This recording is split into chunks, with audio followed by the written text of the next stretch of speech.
Russia, China ఈరోజు దోస్తులే. కానీ వీళ్ళు ప్రాణ స్నేహితులు కాదు. కలిసి నిలబడతారు, స్టేట్‌మెంట్‌లు జేస్తారు, డ్రిల్స్ చేస్తారు, వెస్ట్‌కి వ్యతిరేకంగా మాటలు గూడా మాట్లాడతారు. కానీ ప్యాటర్న్ గమనిస్తే వీళ్ళు ఒకరి మీద ఒకరు ప్రేమతోని దోస్తాను చేస్తలేరు వీళ్ళు. అమెరికా రష్యా మీద వేసిన సాంక్షన్స్, చైనా మీద వేసిన ట్రేడ్ ప్రెషర్, ఈ కామన్ ప్రెషర్ వీళ్ళిద్దరిని దగ్గర చేసిందనమాట.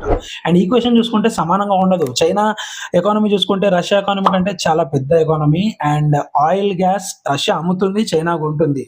అంటే ఒకరు సప్లయర్, ఒకరు బయర్. అంతే. అండ్ టెక్నాలజీ షేర్ చేసుకోనీకే వీళ్ళిద్దరికి ఒకరి మీద ఒకరికి నమ్మకం లేదు. ఎలాంటి డిఫెన్స్ పాక్ట్ గూడా లేదు వీళ్ళిద్దరి మధ్యలో. కాబట్టి ఇది ఒక వ్యూహాత్మకమైన కంఫర్ట్. అంటే ఒక సౌకర్యం మాత్రమే. సౌకర్యం ఎప్పటికీ శాశ్వతంగా ఉండదు. జియోపాలిటిక్స్‌లో ఒక సింపుల్ రూల్ ఉంది. ఒక కామన్ శత్రువు ఎవరైతే ఉన్నాడో వాడు మిత్రుడిని తయారు చేస్తాడు. ఒక కామన్ యాంబిషన్ ఒక శత్రువుని తయారు చేస్తది. ఈ రోజుకైతే రష్యా, చైనా కలిసే ఉన్నాయి. కానీ బ్యాలెన్స్ కొంచెం అటు ఇటు అయినా ఈక్వేషన్ చేంజ్ అయితుంది. సరే మరి ఉంటా. మళ్ళొచ్చే వీడియోలో కలుస్తా. జై హింద్.